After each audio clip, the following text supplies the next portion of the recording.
So we're going to start doing object-oriented programming. And when we learned about object-oriented programming, that required us to understand sort of two different concepts, two separate concepts. So the first one is making classes. So maybe I'll write writing classes. And what classes were, many of us sort of refer to them as the tabs in processing. We made a separate tab to define something. But what they were was sort of a template for mass-producing copies of something. We made a star tab or star class, right? And then we could make a whole field of stars that all had their own behaviors that were similar and unique. So writing classes is basically defining or creating a template. You don't have to write this down, by the way. I'm just writing it down for the YouTube people. Creating a template to mass produce copies of like things. So we did stars, we did ripples, we did bullets, we did pixels or boxes, we did all sorts of different things, enemies, all sorts of fun things we made classes for. And then we made a whole bunch of them. So that's one skill that we worked on. We worked on that quite a bit. And I feel like that was a skill that people were pretty successful in by the end of last year. Do you guys feel that way too? Do you feel like you understood how to write a class? If I've made you write the Ripple class or something right now, probably could get at least a good chunk of it, maybe not, I'm not too sure. But that was probably the easier of the two. The second part was a little more technical. We needed some place to put all those objects. So we learned about data structures. So the ones we learned about were arrays. So those were structures that, it was like a super variable, we referred to it as.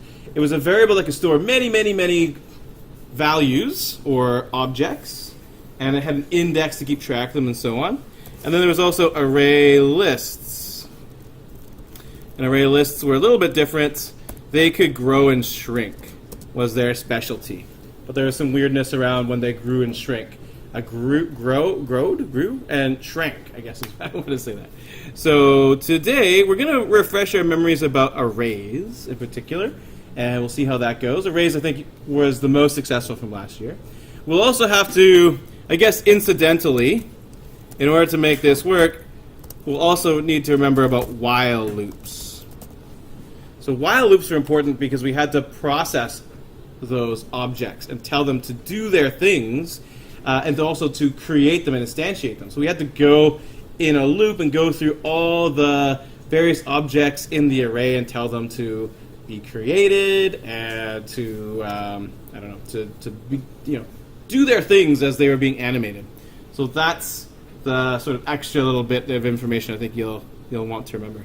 So how do you guys feel about this? If you give me some thumbs up and thumbs down if you feel like you really you could write a bunch of object-oriented programs right now, just off the top of your head. Give me a proud thumbs up. If you're like, what? I don't even think I could write a while loop. I'm not really sure what arrays were. I really just copy and pasted a lot of stuff last year. I'm not 100% sure what's going on. I really need some help on this. Give me a deep thumbs down, and then use the map function to map your level of comfort to the angle of your thumb. So if you're 50% confident, put it there. You could give it a 45 down, 45 up. You give me some sort of angle of measurement. So just everyone, give me your thumbs right now. How do you feel? How do you feel? Yeah. So the average angle I think is probably if this was 90 degrees, probably the average angle is about 60 degrees. So that's a good place to be. So I would say that we'll probably move through this fairly quickly. But if you are a person who had his thumbs in the middle, you want some extra practice for that, then a good place to start would be looking at your programs from last year. Okay, so let's open processing. Oh, here's the answer to the quiz. Whoa. Don't worry. Oh, wait, I'm putting that on YouTube. Note to self. Get a video editing software. Okay, so let's start by making an object-oriented program. And let's see. What do you guys want to make? What should we make? What would be pretty? I'm taking suggestions. Ripples? Want to do ripples? Ripples, there's the additional complication of the transparency, but maybe we'll just leave that off, and then I can throw that in and tie in the map function to transparency. Actually, sure. That's actually pretty good. Anybody could open the Ripple program right now and be like, oh yeah, that's how you do ripples. So, don't just copy and paste your ripples program. This doesn't help you remember how to do it. So where I'd like to start actually is in the Ripple tab. Just a reminder, the ripples program was the one that looked sort of like raindrops falling in a puddle when they would have all these circles that were sort of appearing and disappearing. And that was lovely. And of course, once it grew to a certain size, the ripple had expanded so far, then it vanished and transported itself somewhere else and went back to being small again. So let's do it. Let's make a new tab. Sure, we'll make ripples. I'll call this tab the Ripple tab. Okay, so first skill testing question. I haven't asked you this for months, but I asked it from you a billion times in beginning programming.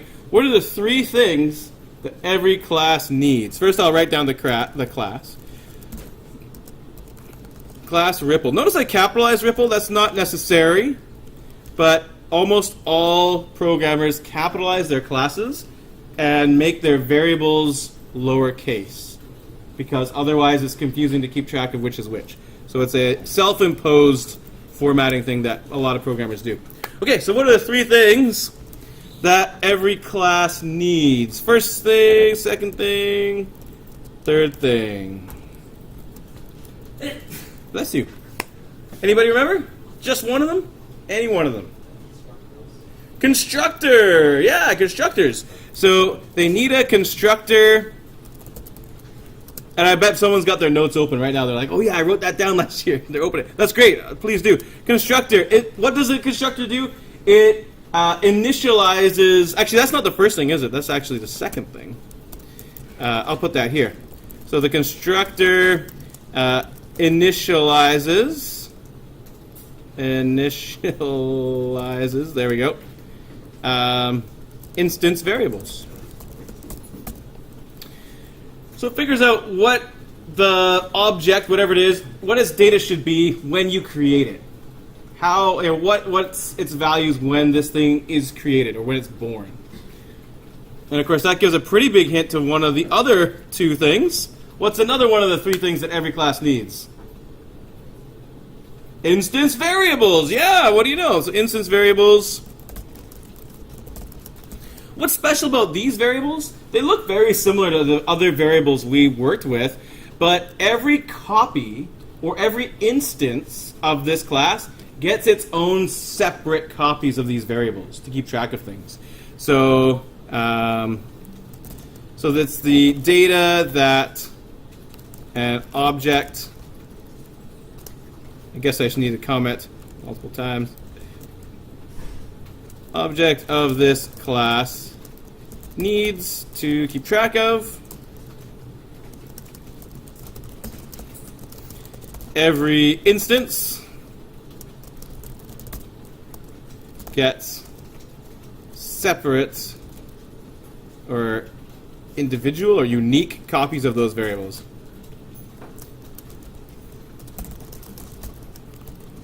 I'll put vars for variables so I don't have to type in our line.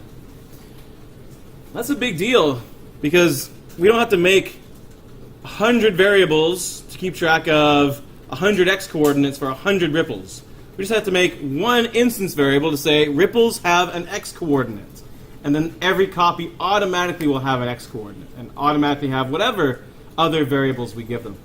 Does that make sense, folks? Everybody remembers that? Yay! This is really powerful stuff. This is what's going to make our programming life easier as we move forward. So constructors, again, they initialize those instance variables. So what are the default values for those when we create them? And that can be randomized and all sorts of things. And then the last thing is... What's the last thing? What is the last thing that all classes need? Technically that is not 100% true, but everything we do is going to need one of these. Starts with a B. Oh, a Boolean is a great thing to have in a class, but it's not what I'm looking for. Not every class has a Boolean. Good guess, though. It has to do with functions. remember draw and what do we call them? Show and grow, and I always try to rhyme them. Move, all those things. Behavior functions, yeah, behavior functions. Oh, I screwed up. Sorry. Let me scroll back. Yeah, the last thing is, did I somehow delete that line? I don't know what I'm doing. Let's get it up there. Behavior functions. So these are the functions that define what object of this class does. And this is where a lot of its unique behaviors come from, or its uniqueness comes from. So defines what an object of this class does. So for example, we made enemy classes last year in our bullet hell game. What did they do? Well, they showed themselves with a little picture. They moved themselves. Some of them were really smart and could do clever movement. Some of them just went straight down the screen. And also they shot bullets. So those were their behaviors. Presumably, some of them didn't, but mostly they did. What does our ripple do? Well, it shows itself. It's going to grow itself. I think that's probably all it's going to do. It's pretty much going to just show and grow. Those are the functions, the voids. Usually, you guys refer to them as. So that was always pretty straightforward. Okay, so our ripples. We're going to make our ripple as our example for classes. So instance variables. What instance variable do we need for our ripples? They're the circles that are falling, kind of like raindrops in a pond, right? Very good day today to do ripples since we have so much rain. So what do we need to keep track of for a ripple, any ripple? And pretty much everything we did last year had these as well. I know you guys know this. Help me out here. I'm going to start picking on people. You guys are too shy. Dax, you know this one. What instance variables do we need for ripples? There you go. You probably got like more than ripples going on right now. You're probably going off on your own. That's okay. Float x, y. Yeah, we need coordinates for where our ripple is going to be, and we also need to keep track of one other thing. What's that other thing, Claire? What do you think? Size, yeah. So you can call it all sorts of things. Just keep our fingers from getting tired. I'll call it D for diameter. But size would be a perfectly fine variable name. Absolutely. And notice I'm making them floats, even though pixels can't be fractions, but that's okay. A lot of our calculations we're going to do will involve either randomness or something, so I just want to make everything fit together smoothly. So there's our instance variables. Every ripple will have an x coordinate, a y coordinate, and a diameter. Okay, so constructors. Oh, I remember something about constructors having to have a specific pattern for their names. So what does every constructor's name look like? For example, what's the name of this constructor for class Ripple? Ripple, yeah. The name of the constructor is just the name of the class. So it looks exactly like this. Ripple, and then 2 parentheses, and the braces. It looks like a function, right? But there's no void. There's no Boolean or whatever. There's no type in front of it. It's not void Ripple because it's a constructor. It's a special kind of function, and we just don't put a void in front of it. And its name has to be the same as the class's name. So maybe I'll just make a note of that. Naming same as the class name.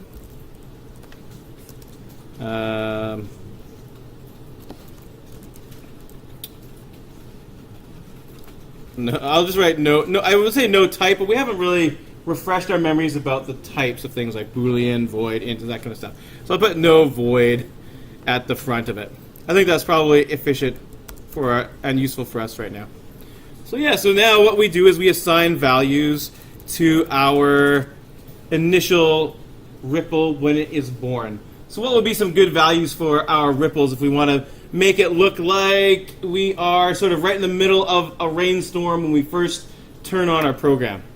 When it first runs, a whole bunch of ripples of varying sizes. So we have to assign a value for x, a value for y, and a value for d. What are some good values for that? What do you think?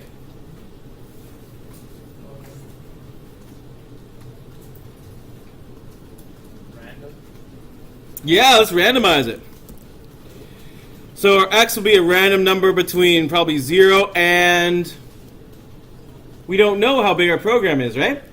So what can we type in there and not worry about it? Width. Yeah, we can use a built-in variable width. We haven't figured out how big our screen is, but who cares? We'll just use width and we'll let processing figure that out. Same thing with y, except it'll be random between 0 and height. And our diameter. Now this might take a little bit of planning. We might have to decide what is the biggest ripple that we're going to tolerate in our program. So I don't really have a good answer for that. I'm just going to say, I don't know, what do you guys think? 50? I don't remember what we did last year. We'll say 50 for now. But in doing that, I am sort of declaring that 50 is going to be my largest ripple. So that'll be important for us to remember. Okay. So that is our constructor. That's what ripples look like when they are created. You might be wondering, wait, Mr. Pelcher, why don't we set this to 0? When a raindrop falls into the water, the ripple starts out tiny. So why are we starting it out really big? Well, if we started them all out at 0, then all the ripples would grow at the same time, starting from 0. And we have this weird synchronized rain that never exists in reality, right? So we want to shake them all up and have them starting. Just imagine like taking a picture of a rainstorm, like a puddle in a rainstorm. Some of them will be big when they start off. We take that picture, some will be small. So we definitely want to randomize their sizes for now. Okay, behavior functions. We're going to have something like void show and void grow. And I think we'll probably stop at that. I think that's all we need. Last year when we used ArrayList, we also had a void die or something like that where we could remove these things. But we're using arrays. You can't remove things out of arrays easily, so we're just going to have them recycle themselves with some if statement, just like our animations. Okay, so what should we do for showing? Was that clear? Ellipse, you got it. Ellipse, it's going to be at x and y, and its size will be d. And if we want to be kind of cheeky about it, we can sort of like make the width bigger than the height, so it's sort of looking like we're looking at an angle.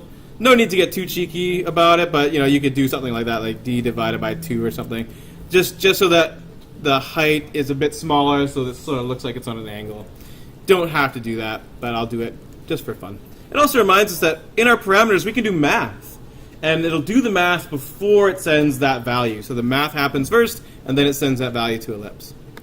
What color should it be? All that kind of stuff. That's going to be possibly relevant, but we'll just leave it as black for now, and I'll leave it up to you guys to make it pretty.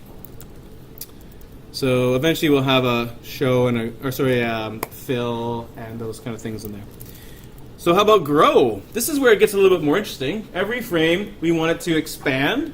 If it gets to a certain size, we'd like it to re-randomize itself, go somewhere else, and shrink back down to 0 again.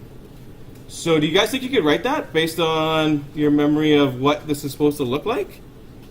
Give it a try. I think it'd be a good exercise right now to try. So remember, grow, what it does is every frame it changes d by whatever amount you think is appropriate. I'm going to use 1 probably. And then at 50, it needs to make the ripple reappear somewhere else random and start it back at 0 again.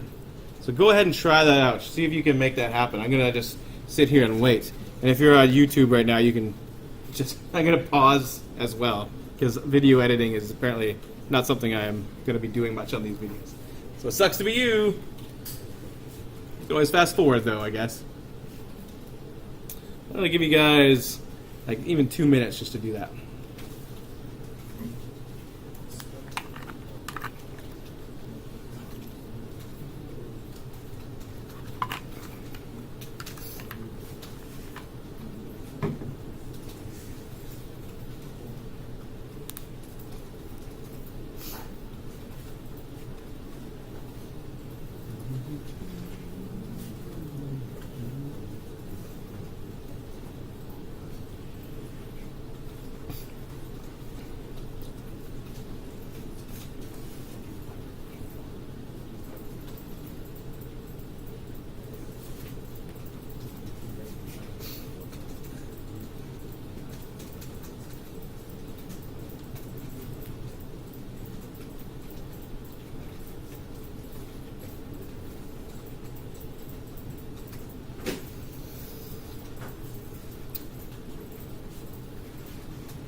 All right, folks, that's been about 2 minutes. So one thing that you might be struggling with is it's impossible to test this program. You don't really know whether it's right or not until you've created the other stuff, the data structure. So if that's weirding you out, then in some ways we've gone about this in the wrong order. But I like doing this first because I think this is the most familiar from last year. So let's do it. What did you guys do? What did you do first? Jenny, what did you do? Yeah, if D, sure, you can put the if statement. So this is for sort of recycling it if it gets too large. So you have D is greater, say greater or equal to 50. It doesn't matter if it's greater or equal. I'm not too worried about it. But sure, I'll do that. So what did you do? If it was greater or equal to 50? Yeah, and anything else? You bet, set it back to 0. Basically, we did this stuff here, and the only thing that's different is instead of randomizing D, we set D back to 0. So we literally almost exactly did what's in the constructor. We re-randomize the coordinate so it appears somewhere else, and then D gets set to 0. So then the new ripple, once it's recycled and shows up in the screen, it then becomes a tiny ripple and grows out from there. Awesome. And what's the other thing we need? We're not quite done, because the ripple, unless it was 50 randomly, just sit there. Thanks, Aiden. Size equals size plus 1. Yeah, you got it. So we have to increase the size of the ripple. For me, that's D. So you can put it before this or after this. It doesn't matter. I'll put it before, just for fun. So you can do D++ to increase it by 1, or D equals D plus 1, whatever you feel comfortable with. D plus equals 1, I don't know. Lots of possibilities. I'll just stick with that. It's nice and simple. Hey, look at that. It's a ripple. Except if I run this program, nothing happens. It just sits there. Why is that? Well, that comes into an important concept for you guys to understand. This is a blueprint we've written. There is no ripples created yet. I have 0 ripples. I just have a blueprint for constructing ripples. That's what a class is. A class is a blueprint. It's not the actual thing. That's what objects are. Objects are the actual software entities that were constructed from the blueprint that is the class. So if you ever were wondering what's the difference between an object and a class, class is like a blueprint, object is the thing constructed from the blueprint. It's actually doing these things.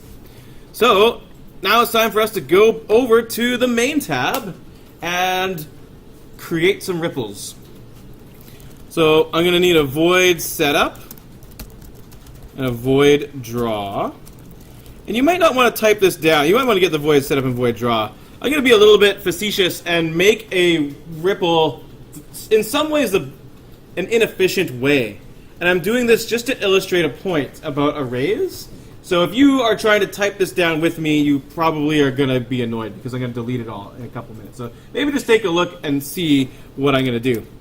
So first of all, I'll make a window of a certain size. Do you guys remember how to make it like really big? How to make the window like cover the whole screen? Full screen. Full screen? No, full screen. Yeah, that's good. And how do you run in presentation mode? So it just takes over the whole thing. Control, Shift, R. And then the whole screen will get taken up by your project. So that's a nice thing to do. Let's do that so I can put my nice pretty ripples and cover the whole screen. So yeah, full screen is a nice thing to do when you don't want to figure out how big your monitor is. So let's make a ripple and make the ripple draw itself. So remember, in order to make a ripple an object, we actually need to have a variable to store that. Later on we'll use arrays, but right now let's go ahead and make just a simple variable. It's going to be a ripple variable. Remember how we had ints and floats, all that kind of stuff, booleans? Well, now we can make ripple variables. I'll call it R1 for our little ripple variable. So what is R1 when we make that, actually? What is the value? Like, what does it contain? This is probably the hardest question of the day so far. Does anybody remember? If I do ripple R1, is there a ripple inside of R1 yet? No, there's not. There's actually a null pointer. So right now, and when we go into setup, I'm just going to make a comment that and you don't have to write this down just yet, but you can if you want to. R1 is a null pointer. A null pointer is like a hook that is ready for you to hang a ripple on, but there's no ripple there yet. So we actually have to create the ripple.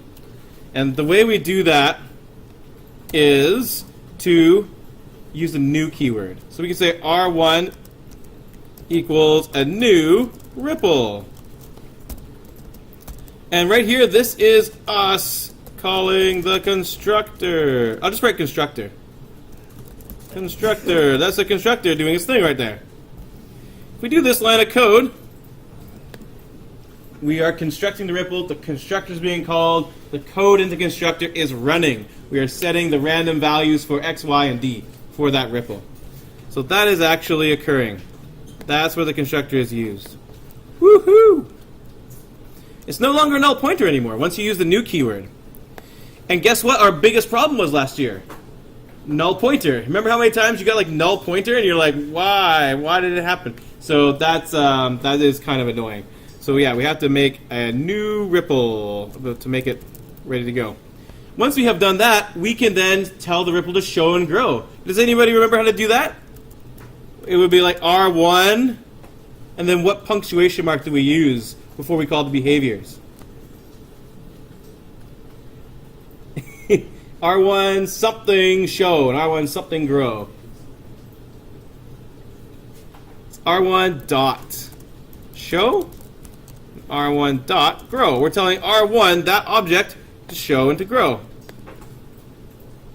And we should probably have a background of some kind here. I'll go background 255 just to clear out what's going on in the background there.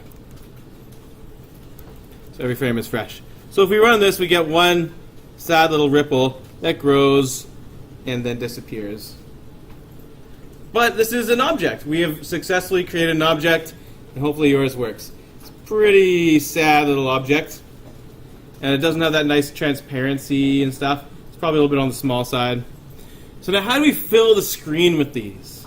How do we just get like a bazillion ripples just all rippling away? So the obvious way, if you are new to object-oriented programming, to say ripple R1, R2, R3, R4, R5, R6, and you already are sick of me saying R number, right?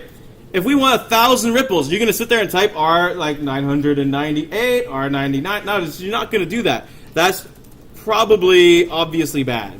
I mean, it's definitely bad. Hopefully it's obvious why. We're not going to do that. What we're going to do instead is we're going to create an array. An array will allow us to have lots and lots of different variables contained with one name. And we use an index number to differentiate the different ripples. Now this is where things get confusing for a lot of people. I think we should probably do a bit of time just working with arrays, but I don't know, it depends. Like maybe you guys are not the people that got confused with arrays last year. Maybe we can just move forward, I don't know. But I'd like to just mention sort of the basics of it, and then we'll get some feedback after we finish the video. So now instead of making just a single ripple variable, we'll make a ripple array. So a ripple array, we're getting rid of this. I'm going to get rid of this. I'm going to get rid of this. I'm going to get rid of all that stuff. So now I'm going to make a ripple array. The way I do that is to make an array, you make an array by typing the type of thing that goes inside of it, and then 2 brackets. That's right, it is the keys right beside letter P, those square parentheses there. The top name is brackets. And then we'll give a name to all of our collection of ripples. This is sort of like our whole group of all of our ripples. What would be a great name for that? Well, ripples would be great. Don't call this Doritos. Don't call this Ripple. Don't call it like anything like that. Don't get creative with this. This is exactly what it contains. It contains ripple objects, so pluralize it as ripples. The reason you need to be careful with that is because if you name it something weird, your understanding of what that is might suffer. And that's where mistakes will happen. So it's really important to understand that this variable here is a super variable that contains all of the ripples. Is that making sense, folks? Yeah? We good on that? Good. So, we're also going to have a number. I'll call it n. And that's going to be how many ripples we want. So how many do we want? Let's do 100 ripples for now. You guys can do as many as you want. So I'm going to run through, in sort of quick mode, how this works. Just because we only have so much time in the class. And hopefully, or not hopefully, but maybe this is enough just to remind you guys how it works. And you'll be like, oh yeah, I remember. But if at the end of this you don't feel that way, you still feel very confused, it'll also be a good indication of we need to spend more time on this. So this time I'll go through it fairly quickly, and then we'll spend more time on the details starting next class. So we have a ripples array, but what is the ripples array right now? What is it? Is it anything? It's nothing right now. We have an n here, and we have a ripples array, but the ripples array doesn't know it needs to be 100 large, 100 spaces large. That's where, again, we use the new keyword. So we're going to say ripples equals new ripple array n. And what this line of code does is creates an array of ripples with 100 spaces in it.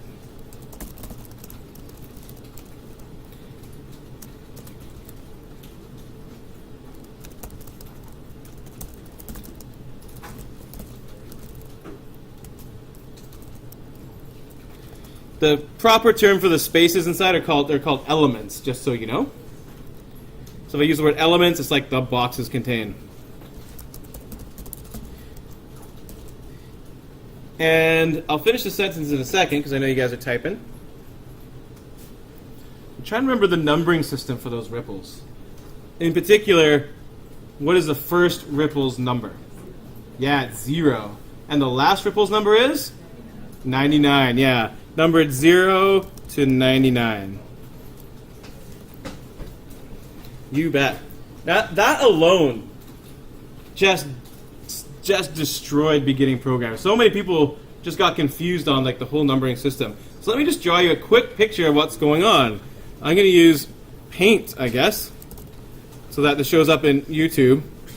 So after I guess before I did that, we had ripples was simply a null pointer. And the way we draw null pointers is with I'm going to try and use a pencil, I guess. The ripples array was just a sad null pointer. It looked like this. It had nothing inside of it. It was just a hook ready to attach an array onto it. But once we use the new keyword, once we say this line of code, processing gets busy, and it makes a whole bunch of little variables all connected by the name ripples. So we'll go over to here. So after that line of code, goodbye null pointer. We now point. Actually, I'll keep that pointer there. We now have a whole structure of things. I'm going to draw this pretty hastily. I guess I could use a box. No, I'm too lazy for that. We get a whole structure full of ripples. And I always represented these with boxes because that's the standard notation or diagramming technique that you see in computer science textbooks and so on. That one's a little bit bigger than the other ones. It goes on and on. I won't draw all, 100 ripples.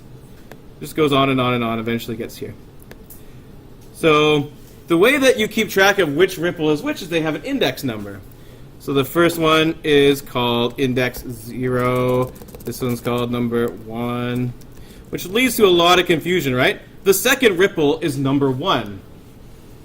So if I say the first ripple, what am I talking about? Am I talking about the second one, or am I talking about the first one, the 0th one? It's very confusing, but that's okay. I'll try and be consistent. So 4, 5, and so on, and then eventually we get into 98 and ripple 99. That's our last one. So if we've done this line of code here, whoops, this one here, what's inside each of those boxes? Is there a ripple inside each of those boxes? There's not. You can tell there's not because I'm asking the question, right? what's inside those boxes are our favorite thing in the whole wide world, null pointers. We've made a whole array of null pointers. But remember, null pointers are helpful. They are, I don't really want to, I guess I could copy and paste. I'm too lazy for that. Inside of each of these is, and that's the worst null pointer I ever drew. You have to forgive me for that. Inside each of those boxes are all null pointers. But remember, null pointers are good. They are hooks to hang ripples on. So we're going to have to go to each of those boxes and say, hey, I'm making a new ripple, and call the ripple constructor. So how are we going to do that? Well, the really boring way would be to do this. You can access one of those boxes, one of those elements, by saying the name of the array and then the index. This would access the first box. This would access the last one. So we could go through one at a time, say ripple 0 equals new ripple. Ripples 1 equals new ripple. You guys want to keep doing this? No, you don't want to do this, because that's a lot of typing, right? Computers are built to do counting. They're very good at counting. So what's the way to automate this? The way to automate this is to turn that into a variable. And then we can just have a loop that counts that variable up one at a time, and then it automates that process. So instead of typing out all the way down to ripple, 99 equals new ripple, we're going to put this in a loop. So we're going to make this a variable. I forget what variable we used last year a lot, but I'm going to use, does anyone remember what we used a lot of? I guess, right? We use I all the time. Ripple sub I. You guys remember this? Oh man, we use that a lot. If this was confusing last year, then the whole point of I is that we don't want to type 0, 1, 2, 3, 4, 5, 6, 7, ... 99. We want the computer to count for us, because humans are lazy, and honestly, we got better things to do. The computer can do this. We got, Facebook posts to write, and symphonies to create, and all sorts of things that computers can't do. So we use a while loop. And before we start a while loop, actually, we're going to need a variable, that I variable. What kind of variable is that? Is that an int, a float, or a boolean? An int, yeah. So int I. And what are we going to start its value at? We're going to start at 0. Why 0? Well, because that's what we start counting from, right? We start counting from 0. And we want it to go from 0 to 99. So we'll say, well, I is less than, and then I just used n previously. N is how many things is in this array. So I just use less than n, because 99 is the last number, the last integer that's less than 100. So that's good. So I do this. I say, well, I is less than n, ripple sub I equals new ripple. And this actually will create 100 ripples in 4 lines of code there. And that was the beginning of using arrays and making powerful things happen with arrays. The next thing we did was we basically did the exact same thing, but in the draw function, we used a similar loop. Oh wait, I did forget something, but I'll finish with my sentence. We used a similar loop to then call the behavior functions. But before I go on, what did I forget? I instantiate the ripple, but I actually made an infinite loop. What am I missing here?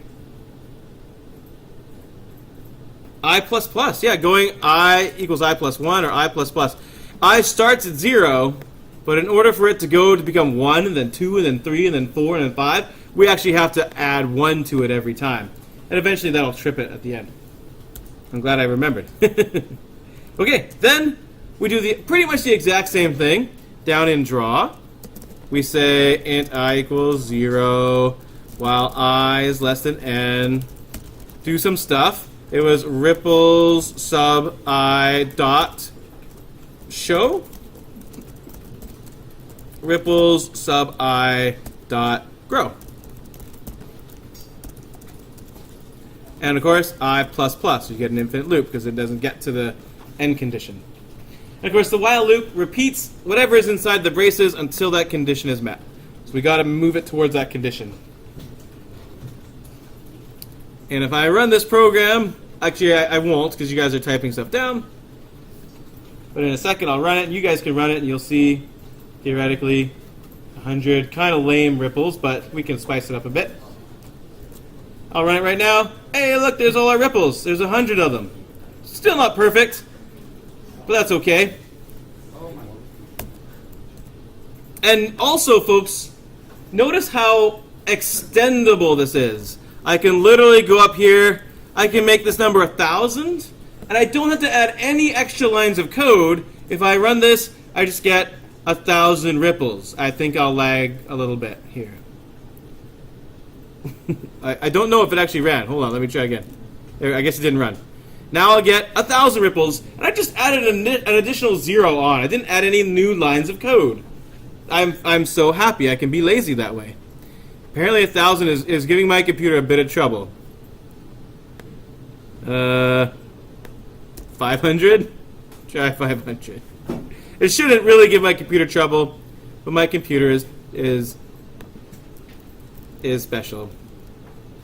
Well, you'll have to take my word for it, I guess, at this point, that just by changing that number, I'm going to get more ripples. Because my whole program is based around it, right?